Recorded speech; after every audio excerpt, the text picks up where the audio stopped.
Welcome to my channel travel and textiles by Mridu. ഇന്നത്തെ special കർക്കിടകം special എന്ന് പറയാൻ കാരണം ഞങ്ങളുടെ വീട്ടിൻ്റെ അടുത്ത്, അതായത് പാലക്കാട് വീട്ടിൻ്റെ അടുത്ത് അമ്പലത്തിൽ 12 to 1 o'clock വരെ കർക്കിടക കഞ്ഞി വിതരണം ചെയ്യുന്നുണ്ടായിരുന്നു. പക്ഷേ ആ സമയത്തൊക്കെ ഞാൻ പുറത്ത് എവിടെയെങ്കിലും സർക്കിറ്റിന് പോയിട്ടുണ്ടാവും. ആ നേരമായതുകൊണ്ട് വൈകുന്നേരം മഴയ്ക്ക് മുമ്പ് പുറത്ത് പോയിട്ട് വരണം എന്നുള്ള തോന്നൽ കൊണ്ട് എനിക്ക് ഇതുവരെ കഞ്ഞിയും കുടിക്കാൻ പറ്റിയിട്ടില്ല. പക്ഷേ എനിക്ക് ഭയങ്കര ആഗ്രഹമായിരുന്നു കഞ്ഞി കുടിക്കണമെന്ന്. എനിവേ, പാലക്കാട് നിന്നും ലുലുവിലേക്ക് പോയിക്കൊണ്ടിരിക്കുന്ന വഴിയാണ് കേട്ടോ. പാലക്കാട് പോയി കഴിഞ്ഞാൽ പിന്നെ ലുലു മോൾ വിസിറ്റ് ചെയ്യുന്നത് ഒരു പതിവാണ്.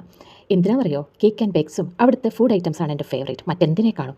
അങ്ങനെ ഞാൻ ലുലു മോളെത്തിയിട്ട് ഫസ്റ്റ് തന്നെ ഫാഷൻ സ്റ്റോറിൽ പോയിട്ട് പുതിയ അപ്ഡേറ്റ്സ് നോക്കി, ഗാർമെൻസിൻ്റെ അതെല്ലാം നോക്കി, പുതിയ ട്രെൻഡ് എന്തൊക്കെയാണ് അങ്ങനെയുള്ള കാര്യം. ശേഷം ഐസ്ക്രീം കൗണ്ടറിലേക്ക് വന്നത്. ഐസ്ക്രീം ഏതാണെന്നറിയോ? Fig and honey. ഞാൻ ചെന്നൈയിൽ നിന്ന് എപ്പോഴും ഓർഡർ ചെയ്യുന്ന ഒരു കോംബോ ആണ് ഫിഗ് ആൻഡ് ഹണി. വേറെ ഒന്നും എനിക്കിഷ്ടമല്ല, എനിക്കിത് മതി. ഇത് കഴിക്കാത്തവർ ഇത് കഴിച്ച് നോക്കണം കേട്ടോ, നല്ല അടിപൊളി കോംബോ ആണ്. പിന്നെ കഴിക്കാൻ തോന്നുന്ന കോംബോ. അങ്ങനെ കുറച്ച് നേരം അവിടെ നിന്ന് ഫോട്ടോസ് എല്ലാം എടുത്ത് ചുറ്റിക്കറങ്ങി തിരിഞ്ഞതിന് ശേഷം കർക്കിടക കഞ്ഞി, അതായത് ഔഷധക്കഞ്ഞി വാങ്ങാൻ വേണ്ടിയിട്ടുള്ള കൗണ്ടറിലെത്തി. ഇവിടെ വന്നപ്പോൾ ഞൗവരിക്കഞ്ഞി, കഞ്ഞിയും പയറും കൂടാതെ കുറേ എണ്ണക്കടികളുടെ സെക്ഷനും കാണാം. എണ്ണക്കടികൾ പഴംപൊരി, സുഗിയൻ, മുളക് ബജി, പപ്സ്, സമൂസ, പത്തിരി, കുട്ടിപ്പത്തിരി, അങ്ങനെ ഒരുപാട് വെറൈറ്റീസ്.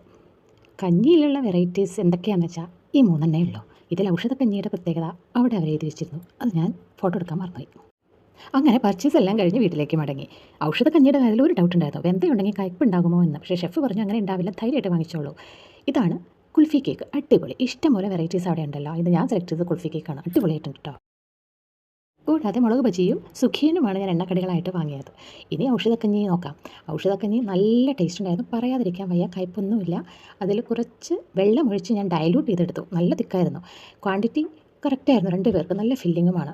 എനിക്കതിനെക്കുറിച്ച് കുറച്ച് ഡൗട്ട് ഉണ്ടായിരുന്നതുകൊണ്ട് ഞാൻ ഓൾറെഡി ആലു പൊറോട്ടയും കുറുമ ഉണ്ടാക്കി വെച്ചിട്ടാണ് വന്നത്. പക്ഷേ അത് വേണ്ടി വന്നില്ല, ഇതന്നെ നല്ല ക്വാണ്ടിറ്റിയാണ്.